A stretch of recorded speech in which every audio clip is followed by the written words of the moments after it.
Je m'appelle Hugues Chauveau, je suis ingénieur fourrage sur la station de La Jaillère d'Arvalis Institut Végétal et je travaille particulièrement sur la qualité des fourrages et leur valorisation par les bovins. Il existe une grande diversité de sorgho. On distingue tout d'abord les sorgho monocoupes, récoltés une seule fois, bien que les repousses puissent parfois être pâturées, des sorgho multicoupes qui sont récoltés plusieurs fois. Au sein des sorgho monocoupes, nous retrouvons des sorgho pour la production de grains et d'autres sorgho destinés à la production de fourrage pour l'alimentation animale, voire pour la méthanisation. Il existe différents types génétiques de sorgho sucrier monocoupe.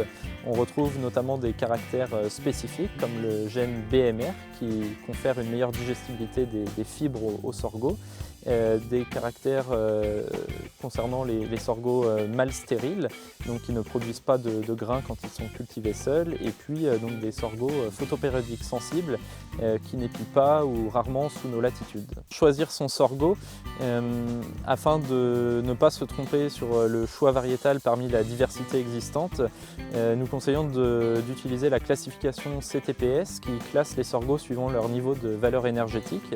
On retrouve donc les sorgho dits ensilage qui sont de valeur énergétique la plus élevée, des sorgho double usage de valeur énergétique intermédiaire et puis les sorgho biomasse donc, qui ont une valeur énergétique très faible. Donc ces derniers ne sont pas utilisés pour l'alimentation animale mais uniquement en méthanisation.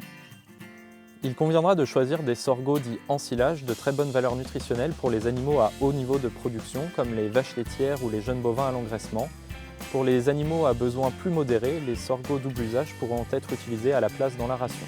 La précocité du sorgho monocoupe doit être adaptée à l'offre climatique afin d'atteindre une teneur en matière sèche suffisante à la récolte de l'ordre de 28 à 30% de matière sèche. Si ça n'est pas le cas, il est possible de limiter les pertes de jus en superposant ce fourrage sur un fourrage plus sec, comme le maïs fourrage par exemple. Afin de valoriser pleinement le potentiel énergétique et l'ingestibilité du sorgho, l'idéal est d'atteindre 30 à 35% de matière sèche plante entière. Le jour de la récolte, la longueur de coupe se pilote comme celle du maïs fourrage, sauf si le sorgho est trop humide, auquel cas on augmentera la longueur de coupe. Attention pour les sorgho contenant du grain, le parc matériel existant n'est pas adapté pour avoir un bon éclatement, ce qui limitera forcément la digestibilité des grains de ces sorgho.